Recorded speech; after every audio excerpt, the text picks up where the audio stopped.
Good afternoon, students. Hope all are doing good and all are fine at home. So during the last online class, we have completed our first poem, that is Life. We have completed with our explanation and I have given some notes. Hope you all have completed your notes.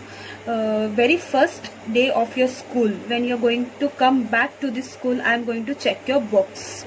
Now let us start with the second chapter, that is unit 1.2, that is Swiss synopsis, a Swiss Family Robinson. Now this is a small story taken from a Swiss Family Robinson. It is a very big story but a very small part has been given in your textbook. So what is synopsis? Synopsis means summary, a short summary. Okay, in this lesson you are going to learn about a family where husband, wife and their 4 children, they have stuck in a storm. So how they evacuated from that storm and how they have started a new life is given in this lesson. Now a Swiss Family Robinson, a Swiss means here the name has given us Switzerland. Okay, Switzerland का a short form दिया है. How they went to one island and how they formed their a new place and how they have given the name Switzerland. So it is given in this chapter. So let us start. A synopsis, the Swiss Family Robinson. Synopsis means a short summary. Okay, or a short summary or summary. Okay, the Swiss Family Robinson. Swiss means here Switzerland. The Swiss Family Robinson is well-known adventurer novel that people of many countries have enjoyed for more than 200 years. It has also been made into graphics, novels and films. मतलब इस जो ये जो story है उसका एक graphics भी बना है, नोवेल्स में भी है एंड अ फिल्म भी बनाया गया है. The novel written by a Swiss clergyman John David Wyss is not just an adventurer. Here clergyman means priest. Okay, clergyman means priest, a religious person. Okay, this story is written by John David Wyss. It aims at teaching young people values like self-reliance, determination, love for the family, correlation and prudent use of resources. Means ये lesson में आपको सीखने मिलेगा self reliance भी, जैसे कि अभी मोदी जी ने बताया है आत्मनिर्भर. ओके, कैसे आत्मनिर्भर होना है. Determination, love for the family, मतलब फैमिली को कैसे अपने को, मतलब फैमिली के लिए प्यार. Okay, how we will love our family. Cooperation, एक दूसरे के साथ कैसे मिलजुल के रहना है. प्रूडेंट यूज ऑफ रिसोर्सेज, मतलब proper, prudent means proper use of resources. It also has good lesson relevant in nature science, good husbandry and even mathematics. Even science related some you will learn.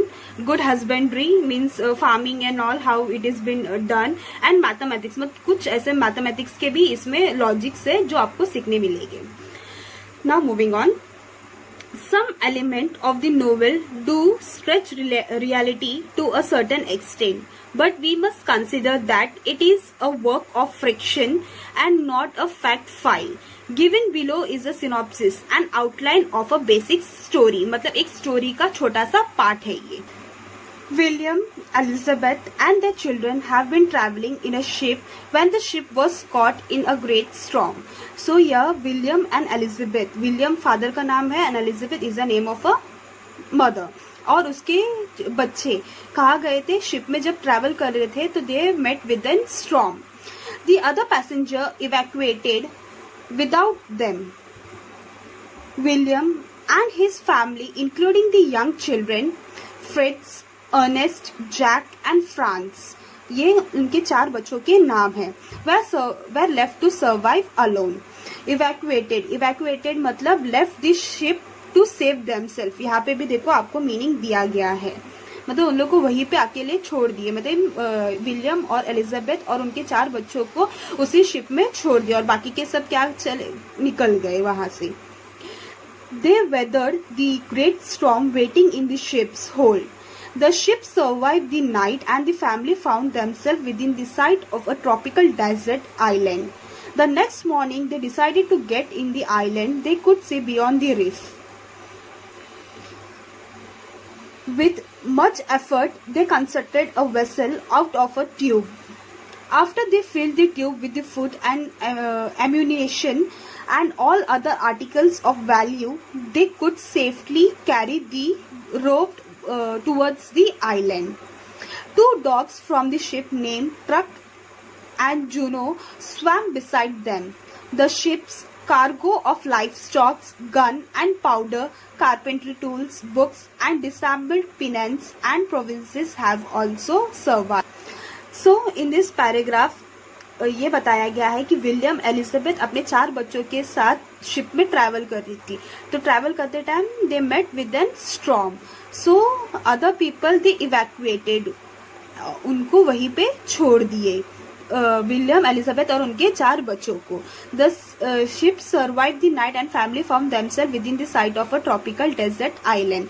तो उन्होंने क्या किया, वहीं पे tropical एक desert मिला, वहीं पे उन्होंने क्या सोचा कि उधर ट्रैवल करेंगे, मतलब वहां पे जाएंगे. तो what they did the next morning, उन्होंने क्या किया, बड़े बड़े शिप में देखो छोटे छोटे टब्स जैसे रहते हैं. देखो नेक्स्ट पेज में देखो दिया गया है फोटो, ये देखो. हाँ, तो उन्होंने क्या किया, वो टब्स को उन्होंने एक निकाल दिया. उस टब्स को एक साथ उन्होंने बांध के उन्होंने क्या किया, एक बोट के जैसा बना दिया. उस बोट में उन्होंने क्या किया, जो जो उनको जरूरत के सामान थे जो शिप में थे उनके साथ, तो उन्होंने क्या किया, उस टब में सब उन्होंने फिल किए. फिलअप करने के बाद उनके साथ उसी शिप में 2 डॉग्स भी थे, उनका नाम था ट्रक एंड जूनो. तो उन्होंने भी क्या किया, जब ये लोग जो ट्यूब है उन्होंने बनाया था, उस ट्यूब में जब बैठ के वो निकल रहे थे, तो उनके साथ वो डॉग भी क्या कर रहे थे, उनके साथ ही वो स्विम करके उनके साथ ही निकल गए. Over the next few days, William father attached the floatable dog keg to one another and built a bow that curved around them. The family had landed successfully on the island. They set up a tent and softened the floor with armloads of grass they cut and spread to serve as their bed. They came to a grove of trees. One tree grew what looked like God on its trunk. So उन्होंने क्या किया, जब next few days के बाद William वो फोर्टेबल old keg means barrels मतलब क्या, ये जो टब्स देखो, टब्स के लिए बांधे देखो, ये उसको बैरल्स बोलते हैं. ओके, तो एक साथ उन्होंने बांध के उन्होंने क्या किया, उधर से निकल गए. उधर से निकलने के बाद उन्होंने क्या किया, एक लैंड, ओके, उन्होंने एक आइलैंड में लैंड की. After that what they did, they set up a tent. Okay, वहां पे रहने के लिए तो उनको कुछ ना कुछ चाहिए था. तो what they did, they set up a tent and soften the floor with armloads of grasses. Armload of grasses means the quantity of grasses carried in both arm. मतलब जो दोनों हथेली के ऊपर जितने ग्रासेस उठा सकते उतने उन्होंने क्या किया, ग्रासेस को रखे ताकि उनको एक बेड की तरह मिले, एक सॉफ्ट बेड की तरह मिले. They came to grove of the trees. One tree grew with the other like gods of a trunk. The father told Fritz the girl would make excellent bowl and spoon and they cut them into various utensils. So उन्होंने क्या किया, वहाँ पे जो लकड़ियाँ थे या फिर कुछ, तो उन्होंने क्या किया, उसको एक बाउल की शेप में या फिर एक स्पून की शेप में उन्होंने कट करे ताकि उन्हें यूटेंसिल्स मिले खाना खाने के लिए या फिर खाना बनाने के लिए. After some days, Elizabeth informed William that she wanted the family to move the safer place. Of course, Elizabeth एक माँ है तो उनको वो चाहती है कि उनकी फैमिली एक सेफ प्लेस में रहे. तो what she decided, she wanted कि उसकी फैमिली एक सेफ प्लेस में मूव करे. कब तक वो टेंट में रहेगी, इसके लिए उन्होंने क्या सोचा कि एक सेफ प्लेस में मूव करे. Their certain camp was not only exposed but also very dry and hot. If they built a house up in one of the large tree, they would be safe from jackals. तो उन्होंने क्या सोचा कि अगर वो ये जो घर है अगर किसी झाड़ के ऊपर बनाए तो वो जैकल्स में या फिर कोई अदर एनिमल्स, वाइल्ड एनिमल्स से वो सेफ हो सके. She decided a perfect tree for a project, one whose trunk was nearly 40 metre in diameter. मतलब उसका ट्रंक क्या था, एक जो है इसका ट्रंक, ट्री का ट्रंक वो कितना था, 40 feet in diameter.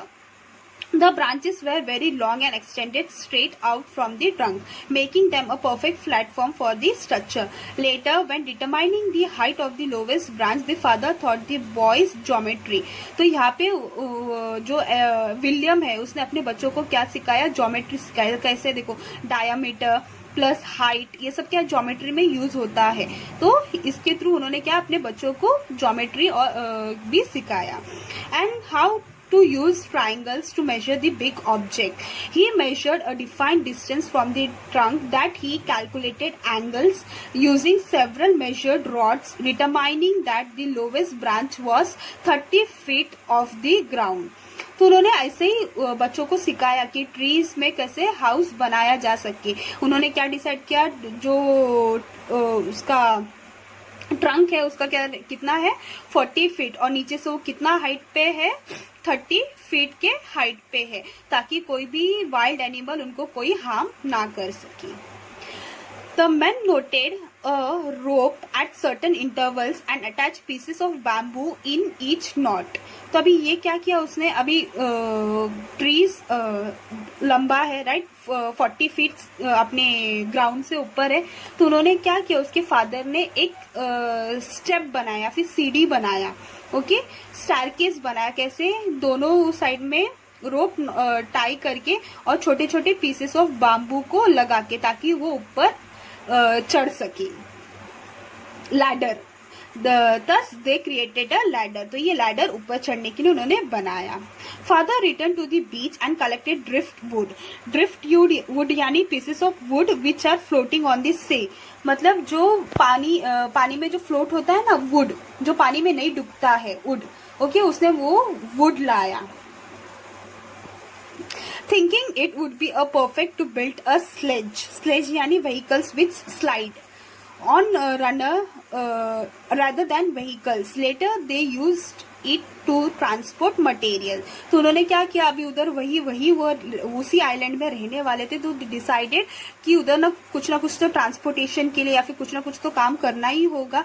तो उन्होंने क्या सोचा कि हम लोग एक ऐसा व्हीकल बना सके जो ट्रांसपोर्टेशन के लिए भी काम आ सके. Meanwhile, Elizabeth announced that the garden she had been tending was producing healthy plants.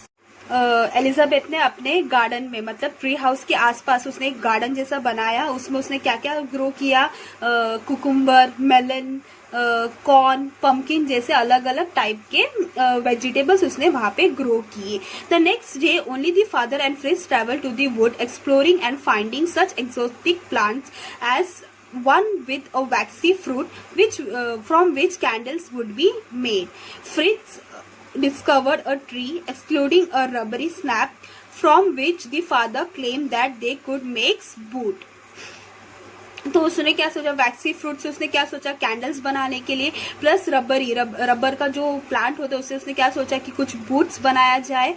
तो दे हैव, मतलब कुछ तो काम करने के लिए वहीं पे कुछ काम करने का उन्होंने सोचा. Thinking ahead, the next winter, father decided to create a place safe from the elements, a strong storage spot to protect themselves and their belongings. तो उन्होंने क्या सोचा फादर ने कि अभी नेक्स्ट विंटर आने वाला है, सो ट्री हाउस में रह के कुछ मतलब नहीं है, बिकॉज हवा आ सकता है, स्नोफॉल हो सकता है, so it is dangerous to be in the tree house. Lightning हो सकता है, थंडरिंग हो सकता है, वॉट एवर, ओके, विंटर. तो उन्होंने क्या सोचा कि विंटर में लाइटनिंग थंडरिंग नहीं होता, लेकिन कब कब क्या होता है कि स्नोफॉल ज्यादा हो जाता है कभी कभार, या फिर हवा ज्यादा होता है, तो they can't be in that tree house. तो डिसाइडेड, तो फादर ने क्या डिसाइड किया, विलियम ने क्या डिसाइड किया कि उसको अपने परिवार को, अपने फैमिली को एक नेक्स्ट मतलब एकदम सेफ प्लेस में रखना है. तो फ्रिट्ज ने अभी कुछ आइडिया दिया है. Fritz came up with the idea of the cave. तो अभी फ्रिट्ज ने आइडिया दिया कि वी कैन प्रिपेयर, मतलब हम लोग एक केव के अंदर रह सकते हैं, केव बिल्ड कर सकते हैं. Not finding one, they thought of carving out their own cave in the rock, abandoning their camping site. On the smooth surface of the rock, father marked the dimension for opening, and they picked up away the hard surface with their axe, chisel, hammer and shovel. Dimension यानी direction. तो William ने, father ने क्या decide किया, एक बड़ा सा पत्थर, रॉक, ओके, जिसको रॉक बोलते हैं, उसने वहां पे डायमेंशन मतलब डायरेक्शन मार्क किए कि कहाँ पे अंदर एंट्रेंस होगा या फिर कहाँ से विंडो बनेगा, ऐसा उसने उस रॉक पे मार्क किए. तो उसके बाद उन्होंने क्या किया, x, sizzle, hammer and shovel. X तो पता है सबको, सिसिल यानी ब्लेड्स, शॉवेल यानी डिगिंग मशीन. ओके, तो ये सब उन्होंने हथियार यूज करके they have built a cave. Over the next several days, the family cut windows in the rocks to allow for cross current for air and for sunlight to enter the caves. तो उन्होंने क्या सोचा कि अब इतना बड़ा केव है तो of course they need a window also. So they have बोलते हैं छोटे छोटे विंडोज भी बना ताकि the fresh air from outside or the sunlight it can enter to window. When they had finished, they had 4 rooms complete with the fireplace. They now had a new winter home. So now they have prepared a new winter home with the 4 rooms. Because of the low light, the cave house they had felt oppressive. Oppressive yani cruel. Okay. To remedy this, father and Jack rigged up a new light. They found a bamboo pole that could reach from their floor to the ceiling. Then after securing it, Jack climbed to the top of the pole and hung a large oil lamp they had rescued from the ship. तो जैसे उन्होंने जब ship से निकल रहे थे तो अपने टब में उन्होंने देखो बहुत सारे इम्पोर्टेंट सामान लिए थे, तो शिप में ही वो लाइट, ओके, ऑयल लैम्प, आपको पता रहेगा गांव में सब अभी भी शायद से यूज करते हैं ऑयल लैम्प. ओके, तो उन्होंने उस ऑयल लैम्प को भी लेके आए. तो उसका जो बेटा है जैक, उसने क्या किया, ऊपर चढ़ के सीलिंग के ऊपर उसको उसने लटकाया ताकि पूरे रूम में वो लाइट आ सके.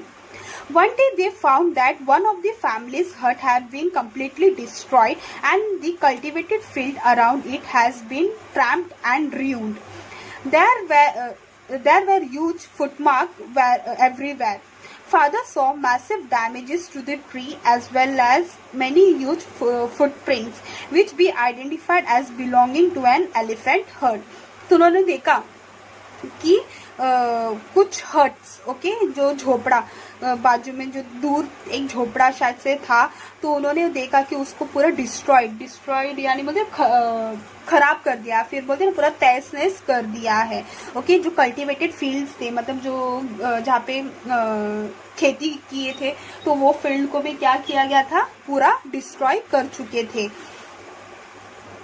रुइन मतलब डिस्ट्रॉयड. ओके, सो तो जब उन्होंने देखा कि वहाँ पे बड़े बड़े फुटप्रिंट्स मतलब बोलते ना पैर के छापा था, तो उन्होंने छापा देखा तो किसका छापा था, वो एलिफेंट के पैर के निशान थे. Next morning, the family began to design a new defense to discourage all wild animals from entering the cultivated land. Defence यानी रिसोर्सेस. ओके, तो उन्होंने अपने रिसोर्सेस को बचाने के लिए उन्होंने क्या सोचा कि अभी हमको कुछ वाइल्ड एनिमल से बचने के लिए भी अपने को कुछ अलग सेफ प्लेस में जाना चाहिए. They also finalized their ideas about the new residence. Rather than building a house on a slit which the elephant could knock down easily, they could use 4 strong trees growing in a square near one another as a foundation. तो अभी उन्होंने क्या decide किया कि एक जैसा 4 trees जो together एक साथ रहे इन अ स्क्वायर शेप में, उधर वहां उन्होंने सोचा कि वहां पे उन लोग अपना घर बनाएगी.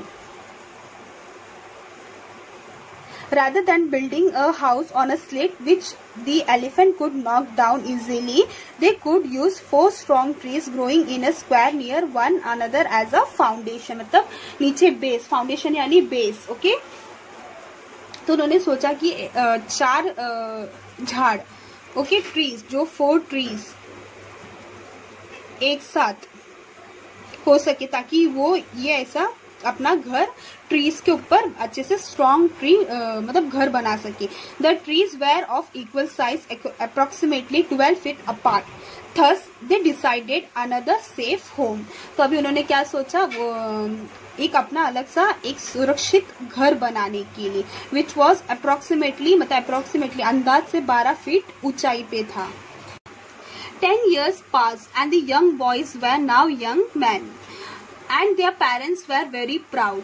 They called the island New Switzerland. Many adventurers occurred over the year. तो जैसे वो शिप उन्होंने इवैक्यूएटेड करके एक आइलैंड पे आ गए, उधर रहते रहते उनको कितना साल हो गए, 10 साल बीत चुके थे. जो छोटे छोटे बच्चे थे उनके एक बड़े यंग बॉयज बन चुके थे, यंग मैन बन चुके थे. And the parents were very proud of their children. They call this new island as a new Switzerland. तो उन्होंने उस लैंड, जो जिस आइलैंड पे वो रह रहे थे, तो उन्होंने उस लैंड का क्या नाम दिया, Switzerland, new Switzerland. On the shore of the another island, Fritz had knocked down an albatross which was threatening attack him and found a rat tied to the large bird's leg. तो उन्होंने जब Fritz ऐसे ही जा रहा था तो उन्होंने एक देखा कि एक बड़ा सा बर्ड, ओके, उसके लेग पे कुछ तो बांधा गया है. तो उसके लेग में एक मैसेज लिखा था. क्या मैसेज था? On the rag was a message that the English women have been stranded on a rocky smoking rock. Smoking rock यानी वॉल्केनो, ओके, वॉल्केनो. तो जैसे फ्रिट्ज को पता था कि उसके आसपास में मतलब कहीं भी देयर वर नो वॉल्केनो, मतलब दिस मैसेज वॉज किधर बहुत दूर से आया गया, मतलब ये बर्ड कहीं बाहर से आया गया है. Fritz had no idea how old the message was. The father suggested his father suggested that smoking rock sounded like a reference to a volcano. Since there were no volcanoes in the Wind City, the bird might have come from hundreds of miles away. So fridge ने क्या किया, अपने father को, William को जाके बताया कि he had got some message from the bird. तो उन्होंने बताया कि ये कुछ इधर से नहीं आया, it has came from hundreds of miles away. However, Fritz felt that someone needed his help and he was determined to do his best to find the sender. Before returning home, he had written his own note on the rag, retied it to the albatross leg and had watched the bird fly off. The note told whoever received it, do not despair, help is near. Fritz then successfully rescued the young woman Jenny Montas. Though shy at first, soon she got used to living with the Robinson family. तो Fritz को बोलते ना help करने का बहुत ज़्यादा ये था कि ये शायद मैसेज किसी ने हेल्प के लिए भेजा गया है. तो what he decided to search कि ये मैसेज किसने भेजा. तो after some days he successfully found a young women, Jenny नाम की एक लड़की जो एक आइलैंड में फंसी हुई थी. तो he brought her to his family, Robinson के फैमिली के साथ उसने उसको लेके आया. One day they saw a ship which had laid anchor and encampment that have been sent up on one of a smaller island. After checking the people through this sky glass यानी telescope, okay, Fritz and his father decided to announce themselves after they had returned home and cleaned it up. They did not want the crew to think they were savage. The next day, Fritz and his father met the captain and told him their own history, as well as the Jenny's. The everyone's surprise, it has been Jenny's father who had inspired the captain's search. He believed his daughter was still alive after 3 years. The captain had decided to attempt to find her. तो एक दिन क्या हुआ, he saw a ship. Okay उस ship में उसने क्या देखा कि दूर से उसने टेलीस्कोप से देखा कि एक शिप आ रहा है. तो in that one captain was there, और उस कैप्टन को इसने फ्रिट्ज और उसके फादर ने अपना खुद का स्टोरी, मतलब जैसे वो स्टॉर्म में फंसे थे उन्होंने अपना स्टोरी भी बताया, as well as he told about the Jenny story कि Jenny how they found in one island. तो अनफॉर्चुनेटली क्या हुआ कि उस कैप्टन को जेनी के फादर ने ही भेजा था उसको ढूंढने के लिए. तो उसके फादर को ऐसा लगता था कि उसके बेटी अभी भी जिंदा है. तो आफ्टर 3 years जेनी उनको मिल गई थी. With the burst of celebration, the family, passenger and crew of British vessel headed towards New Switzerland. Everyone was amazed by the prosperity and the good health of the survivor. तो जैसे ही Fritz और William ने उस captain को और उसके father को बताया कि जेनी उनके साथ ही रह रही है, तो उन्होंने क्या डिसाइड किया, मतलब उसी शिप में उन्होंने बोलते ना सेलिब्रेशन डिसाइडेड किया. The family, the passenger and the crew, उनके साथ जो भी थे ब्रिटिश के लोग, उन्होंने कहाँ निकल गए, वो न्यू स्विट्जरलैंड की ओर निकल गए, जहाँ पे जेनी और रॉबिन्सन के फैमिली वहीं पे रह रहे थे. As the day ended, their father realized that the decision must be made about who wanted to stay on the island or return with the ship. तो अभी विलियम ने सोचा कि अभी जैसे ही वो शिप रिटर्न जाने वाला था तो उसे ही टोल्ड हिज फैमिली कि if anyone want to stay over here और want to move on with the ship. तो Elizabeth and her father did not wish to live anywhere but on the island. तो Elizabeth and her husband, okay तो Elizabeth और उसके husband William दोनों ने क्या decide किया कि वही उसी आइलैंड में, मतलब न्यू स्विट्जरलैंड में ही रहेगी, because they have lived over more than 10 years. तो they don't want to move to any other place. They had been there for so long and had grown used to their life. तो jenny asked if anyone would support her return to England. तो jenny अपने पापा के साथ वापस England जाने वाली थी. तो उसने बाकी के लोग, मतलब रॉबिन्सन के फैमिली को पूछा कि कोई उसके साथ रिटर्न इंग्लैंड आना चाहता है क्या. Fritz was the first to respond. तो फ्रिट्ज वॉट ही डिसाइडेड कि he wanted to go to England. उसको उधर उस आइलैंड में नहीं रहना था. He offered cheers for us who were going to Europe. Ernest on the other hand wanted to stay on the island. तो Ernest उनका जो दूसरा बेटा था उसको क्या था कि वो अपने मम्मी पापा के साथ ही उसी आइलैंड में रहना चाहता था. Jack also decided to stay back. तो अर्नेस्ट के साथ जैक भी अपने मम्मी पापा के साथ वही रहना चाहता था. Friends, The youngest boy decided to join Fritz in living. तो फ्रेंड जो सबसे छोटा उनका बेटा था उसने क्या सोचा, अपने बड़े भाई के साथ यूरोप के लिए उसके साथ ही वो जाएगा. Friends wanted a chance to receive an academic education. Friends को क्या था, अपना एजुकेशन पूरा करना चाहता था, इसलिए he decided to move to Europe. Before Fritz left, he told his parents about his love for Jenny and his wish to marry her. तो फ्रिट्ज को क्या हुआ, he told his parents, मतलब विलियम और एलिजाबेथ को उसने बताया कि he's been love with Jenny. Jenny के साथ उसको he wanted to marry Jenny. The father had kept a record of all the adventures they had on the island. He handed over the journals to the captain to be published. Then the ship departed.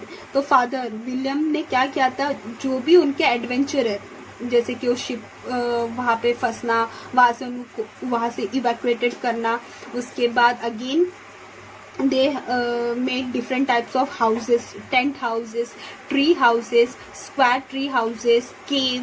तो he all made a record of all that adventurer and he handed over to his son कि ये जाके कोई journalist को दे दो या फिर कोई पब्लिशर को दे दो ताकि उनको पता चले कि how we have survived on this new land, that is Switzerland.